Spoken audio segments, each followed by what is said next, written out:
Success isn't about where you sit in the class. Success उस बारे में होती है कि आप आज लाइफ में कहां खड़े हो. दोस्तों, याद आया? जल्दी से पीछे जाओ और याद करो, क्लास में आपकी बैक बेंचर कौन थे? और वो रेगुलर बैक बेंचर होते थे, वो ही पिक आउट होते थे, वो ही सबसे ज्यादा शरारती बच्चे होते थे और वो ही एक एवरेज बच्चे हुआ करते थे. मोस्टली वो बच्चे क्लास में बैक बेंचर्स के नाम से ही पहचाने जाते थे. मैं एक बैक बेंचर रही हूं, तो मुझको भी पता है कि बैक बेंचर होने में क्या मजा आता है. लंच बीच में खोल के खाना, आपका एक दूसरे का मजाक उड़ाना, टीचर का फन उड़ाना, ये सब एक बैक बेंचर्स की ट्रू निशानियां हैं. यहां तक कि आपने 3 इडियट्स देखी, वो तीनों बैक बेंचर्स ही थे जो लाइफ में सक्सेसफुल हो गए. सो बैक बेंचर्स सक्सेसफुल ऐसे कैसे हो जाते हैं, ये तो मुझे भी आज तक समझ नहीं आया. मैंने बड़ा फिगर आउट करने की कोशिश करी कि जो मेरे साथ के बच्चे बैक बेंचर्स थे वो आज कैसे सक्सेसफुल हैं. सो आओ, मैं आज आपके साथ भी ये राज खोलती हूं, क्योंकि सबसे अच्छी चीज होती है लाइफ में स्ट्रेस फ्री जीना, जो ये बच्चे हमें सिखाते हैं और हम सीखना नहीं चाहते हैं. पहले तो ये समझ लो कि बैक बेंचर्स इसलिए नहीं होते क्योंकि वो पढ़ाई में बेकार होते हैं या वो अच्छे बच्चे नहीं होते हैं. नहीं, बैक बेंचर से सच्ची बताऊं, सबसे ज्यादा मल्टीटास्किंग इंसान मुझे आज तक दुनिया में दिखा ही नहीं है. सच्ची बता रही हूं. उनका ध्यान टीचर पे भी होता है, उनका ध्यान अपनी किताबों पे भी होता है, और बाकी सारी दुनिया या बाकी सारी क्लास क्या कर रही है, बाहर कौन घूम रहा है, खिड़की के बाहर कौन है, उनका ध्यान सब जगह होता है. They are very multitasking and very skilled.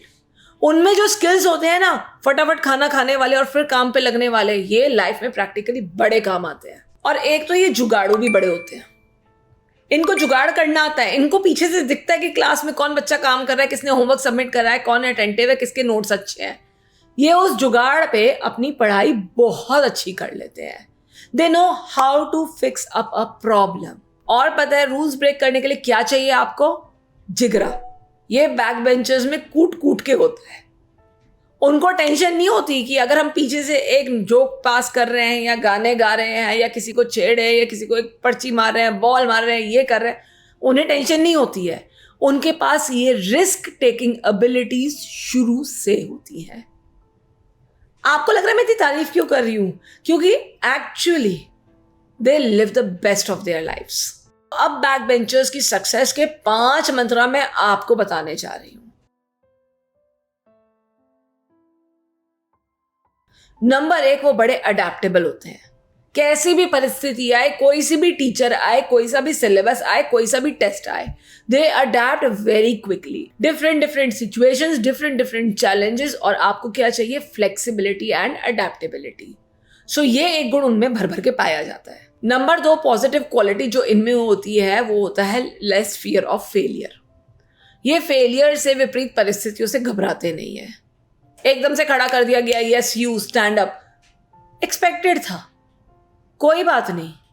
They take it day by day. उन्हें फियर ऑफ फेलियर होता ही नहीं है. रिस्क टेकिंग तो सबसे ज्यादा होते हैं. तीसरा पॉजिटिव पॉइंट इनमें है कि ये फेलियर से सीखते हैं. जब हम सब फेलियर्स में हताश होकर बैठ जाते हैं, हाँ मेरे नंबर कैसे कम आ गए, ये सोचते हैं कि आगे क्या करना है. ट्रस्ट मी, इनको इतना सा फ्यूचर नहीं दिखता अपना. क्लासरूम, सिलेबस, एग्जाम, बोर्ड्स, ये इससे परे है. ये इनका सिलेबस बिल्कुल आउट ऑफ सिलेबस चल रहा है. लाइफ में ये इसलिए सक्सेसफुल होते हैं क्योंकि इनके माइंड में और अलग उद्देश्य होते हैं. सो ये अपनी फेलियर से घबराते नहीं है, उससे लेसन्स लर्न करते हैं. चौथा मंत्र है उनकी इंडिपेंडेंट सोच. उनकी सोच किसी पर निर्भर नहीं करती है. आज टीचर नहीं आई है तो they have creative ways, innovative veg अपना टाइम पास करने के. उनके पास अलग ही अपनी दुनिया है, अलग ही अपनी मस्ती है, और दिमाग में कुछ ना कुछ चल रहा होता है जिसकी वजह से वो अपने आप को उस रूप में ढाल सकते हैं. उनकी इंडिपेंडेंट थिंकिंग, इंडिपेंडेंट सोच कि बाकी सब क्या कर रहे हैं और हम क्या कर रहे हैं, ये कंपैरिजन ना होना, ये जजमेंट ना होना, उन्हें लाइफ के बहुत इंपॉर्टेंट लेसन्स बहुत अर्ली एज पे ही सिखा देता है. और नंबर 5 और सबसे जरूरी चीज जो इन बैक बेंचर्स के पास है वो है सेल्फ मोटिवेशन.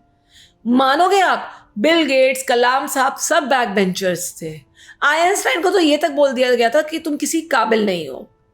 हाँ, ये सेल्फ मोटिवेटेड होते हैं क्योंकि इन पर मोटिवेशन का टाइम कोई नहीं वेस्ट करता है। सब इन्हें लेबल कर देते हैं कि ये बैक बेंचर्स, इन्हें कुछ नहीं आना है, और सब अपनी जिंदगी में और चीजों में मसरूफ हो जाते हैं। तो ये बने कैसे, ये सक्सेसफुल कैसे हुए? खुद के बारे में इनोवेटिव होके, क्रिएटिव होके, मोटिवेट होके, प्रेशर ना लेके, स्ट्रेस ना लेके ये लोग आज इस दुनिया में अपना नाम कायम करके रख रखे हैं।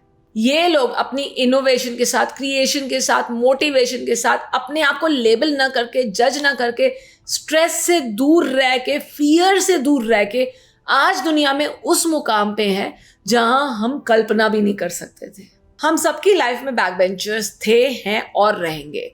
हो सकता है कोई गिटार अच्छा बजाकर म्यूजिशियन हो सकता है कोई एंटरप्रेन्योर बन गया क्योंकि उसमें इतनी इनोवेशन और क्रिएटिविटी थी कि वो पेपर के भी हवाई जहाज उड़ा सकते थे।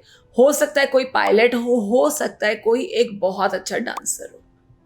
लेकिन हम अगर इस जजमेंट से, फियर से, डर से डरते रहेंगे तो हम कभी भी लाइफ में सक्सेसफुल नहीं होंगे।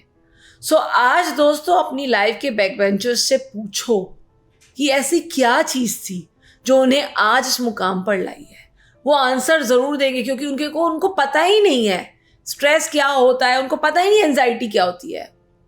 उनकी अलग दुनिया होती है, वो अलग दुनिया में अपनी क्रिएशन के साथ, अपने दिमाग के साथ उसको एक जगह टारगेट करके, फोकस करके आगे बढ़ पाए हैं। सो आज उन सब बैक बेंचर्स को, इंक्लूडिंग मी, दिल से धन्यवाद हमें जिंदगी जीना सिखाने के लिए, हमें सिखाने के लिए कि लाइफ में प्रॉब्लम्स तो आएंगी ही बॉस, हंस के जी लोगे तो बहुत के जी मांगे। सो दोस्तों अगर आपको ये वीडियो अच्छा लगा है और आप अपने किसी बैक बेंचर दोस्त को कमेंट में मेंशन करना चाहते हो, डू टैग देम और उनके साथ लाइक, सब्सक्राइब और शेयर भी कीजिए और बेल नोटिफिकेशन पे प्रेस कीजिएगा क्योंकि ये टॉपिक्स आप ही के दिए हुए होते हैं जिनको हम इनोवेटिवली आपके साथ डिस्कस करने आ जाते हैं। सो फिर मिलेंगे, जल्दी मिलेंगे। तब तक के लिए learn from the back benchers of your life.